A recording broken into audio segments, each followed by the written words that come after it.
एक बार एक ब्रेकिंग खबर दे देते हैं मयूर, फिर आपके पास मैं लौटूंगी। वोट शेयर को लेकर ये नंबर हमारे पास आ गया है। बीजेपी को 42% का वोट शेयर इन नतीजों में मिलता हुआ दिखाई दे रहा है एग्जिट पोल के हिसाब से। शिवसेना यूबीटी को 32% के आसपास का वोट शेयर और कांग्रेस को 13% के आसपास का वोट शेयर मिलता हुआ दिखाई दे रहा है इन एग्जिट पोल के नतीजों के हिसाब से। और देखिए क्यों ये सीटों का नंबर बड़ा था, अब काफी हद तक इस वोट शेयर की पिक्चर से समझा जा सकता है। 42% का वोट शेयर बीजेपी अलायंस के लिए एक बड़ी खबर, बड़ी बात। मयूर पारिक। हाँ देखिए, अभी जो रोहित जी बता रहे थे उस फिगर को अगर हमें थोड़ा सा डिटेल में जानना हो तो देखिए हमारे पास कुछ इंटरेस्टिंग फैक्ट्स हैं।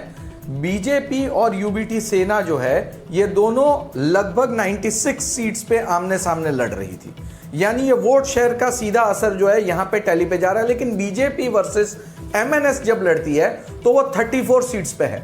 अगर एमएनएस का परफॉर्मेंस कमजोर हो गया तो ये सीधी की सीधी सीटें जो हैं वो बीजेपी के पाले में हमें जाती हुई कल दिख सकती हैं। बीजेपी और शरद पवार जो है 4 सीटों पर, शिवसेना वर्सेस यूबीटी सेना 67 सीट्स पर, शिवसेना वर्सेस एमएनएस 18 सीट पर और शिवसेना वर्सेस शरद पवार 5 सीट पर है। तो जब वोट्स का कंसोलिडेशन नहीं होता है जी, और आप इस तरह से 1-on-1 सामने की फाइट पे चले जाते हैं और कोई एक पक्ष कमजोर पड़ जाता है जी, तो बहुत बड़ी सीट्स का नंबर एक पाले से दूसरे पाले में चला जाता है। शायद रोहित जी जो बता रहे हैं उसका जवाब इन आंकड़ों में हो सकता है। बिल्कुल, सीधे रुख कर लेते हैं विकास भदौरिया का। विकास, अभी तक एग्जिट पोल के नतीजे जो फ्लैश होने शुरू हुए हैं, बीजेपी के लिए एक अच्छी खबर जरूर दिखाई दे रही है कि अपने बूते उनको बड़ा नंबर यहां पर दिखाई दे रहा है। 84 सीटों का भी ये नंबर इनफैक्ट था और कुछ एग्जिट पोल उससे ज्यादा भी तस्वीर दिखा रहे हैं। कोई रिएक्शन, कोई प्रतिक्रिया अभी तक बीजेपी की तरफ से?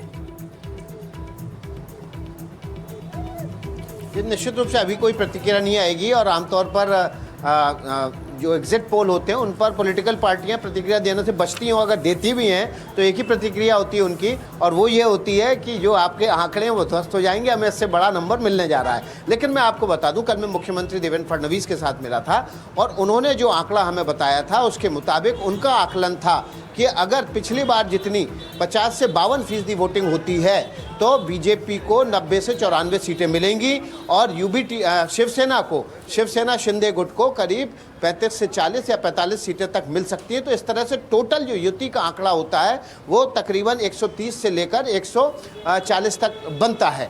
और अगर ये आंकड़े अभी तो देखिए वोट शेयर आने में पूरा टाइम लगेगा, वक्त लगेगा, अगर ये 52% के आसपास रहती है तो फिर ये देखना होगा कि कल जब परिणाम आ रहे होंगे तो कितना सटीक आकलन जो है वो मुख्यमंत्री देवेंद्र फडणवीस का होता है। लेकिन इतनी मैं बात आपको बता दूं कि वो पूरी तरह से उम्मीद में थे, उम्मीद में है कि इस बार जो है बीजेपी और शिवसेना शिंदे फिर से सरकार बनाने जा रहे हैं। इससे पहले भी बीजेपी शिवसेना यूबीटी के साथ सरकार बनाती रही है, लेकिन इस बार फिर से बनाएंगे और मेयर भी बीजेपी का ही होगा, भले ही वो बाहर ये कहें कि युति का होगा, क्योंकि युति चुनाव लड़ रही है। तो विकास देखिए, आपके पीछे जो इस वक्त मुंबई का जो दृश्य दिखाई दे रहा है वो अद्भुत है। सनसेट के समय का ये वक्त, और मुंबई के लिए तो वैसे ही कहा जाता है समीर जी, देखिए कि मुंबई सोती नहीं है, लेकिन आज तो क्योंकि एग्जिट पोल के नतीजे आ रहे हैं तो ये कहना शायद अतिशयोक्ति नहीं होगी कि आज पॉलिटिकल पार्टीज भी नहीं सोने वाली है, क्योंकि कल के दिन का नायक कौन बन के उभरेगा और उससे आगे की बात मेयर कौन होगा, इसकी चर्चा शायद हम फिर से स्टूडियो में बैठकर कर रहे हैं। निश्चित रूप से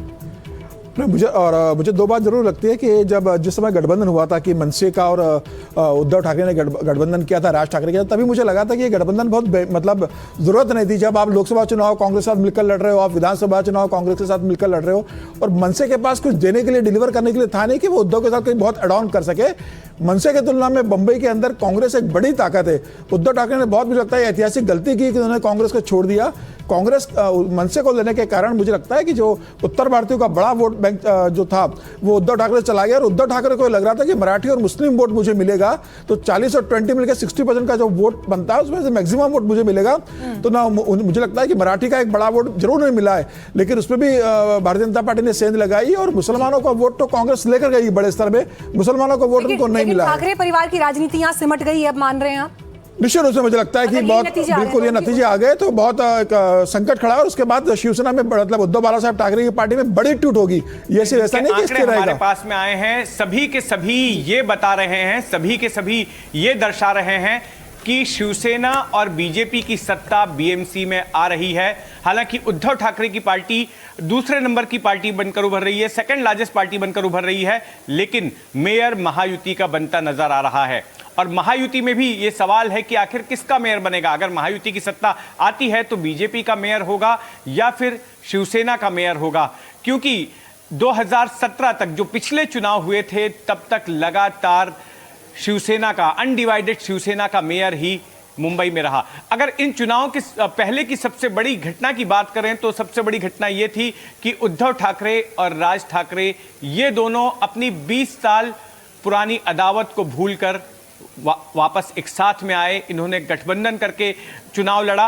अब इन चुनावों का फायदा ठाकरे बंधुओं को होगा या नुकसान होगा, ये आंकड़े जो है इन पर हम देखते हैं गौर करके। मयूर परेख मेरे साथ में हैं, मेरे पूर्व सहयोगी और वरिष्ठ पत्रकार। मयूर, क्या लगता है कि ठाकरे बंधुओं के साथ आने से उनको फायदा होगा या फिर नुकसान पहुंचेगा? इस बार जो है इतिहास रचा जाएगा कि शिवसेना का कोई मेयर नहीं होगा, ठाकरे वाली शिवसेना का।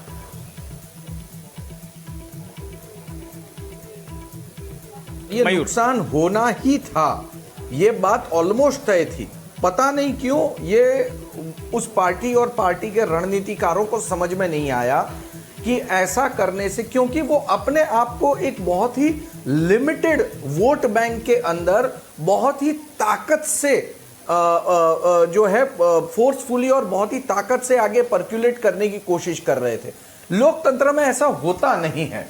आप जैसे ही दोनों ठाकरे बंधु साथ में आ गए और एंटी जो मराठी जो लोग थे वो सारे के सारे, एंटी मराठी नहीं कहूंगा बल्कि जो नॉन मराठी वोट थे, उनका जो पोलराइजेशन और एंटी पोलराइजेशन हुआ, उससे ही ये बात साफ हो गई थी कि भैया ये ठाकरे बंधु एक बहुत ज्यादा लिमिटेड वोट बैंक की तरफ आगे बढ़ रहे हैं।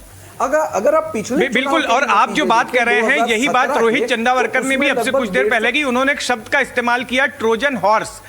रोहित जी, ये बताइए कि ये ट्रोजन हॉर्स किस तरह से राज ठाकरे बन गए उद्धव ठाकरे के लिए? थोड़ा सा इसको और विस्तार से समझाएंगे।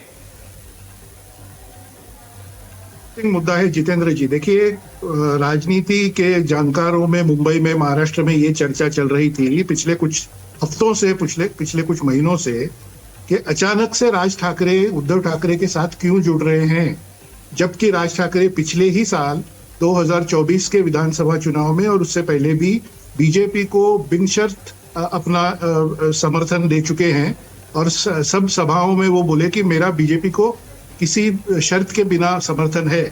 एक साल में ऐसा क्या बदल गया कि उसकी वजह से राज ठाकरे एकदम से उद्धव ठाकरे के साथ आ गए और बार बार बीजेपी पे आलोचना करते रहे? तो बहुत लोगों का कहना यह है कि ये तो बीजेपी की एक चाल थी कि राज ठाकरे को थोड़ा सा महाविकास आघाड़ी तोड़ने के लिए उद्धव ठाकरे के पास भेजा जाए, क्योंकि मैं तो समझता हूं कि राज ठाकरे आज की राजनीति में कोई ऐसी बात कर नहीं सकते हैं जो बीजेपी नहीं चाहती है। और उसके कारण में अब हम नहीं जाते, क्योंकि वो बहुत विस्तार से सबको पता है कि उसके पीछे क्या है और राज ठाकरे क्यों बीजेपी को बार बार समर्थन देते आ रहे हैं पिछले कुछ सालों से, और अभी अचानक वो क्यों पलटे। तो अब आते हैं कि ये नतीजा जो दिख रहा है या इसके आसपास ही नतीजा होगा ऐसा हम मान रहे हैं। तो उसमें बात यह है कि देखिए, सीधा सीधा कांग्रेस पार्टी महाविकास आघाड़ी से निकल के चली गई। उसकी सीधी वजह यह है कि राज ठाकरे आ गए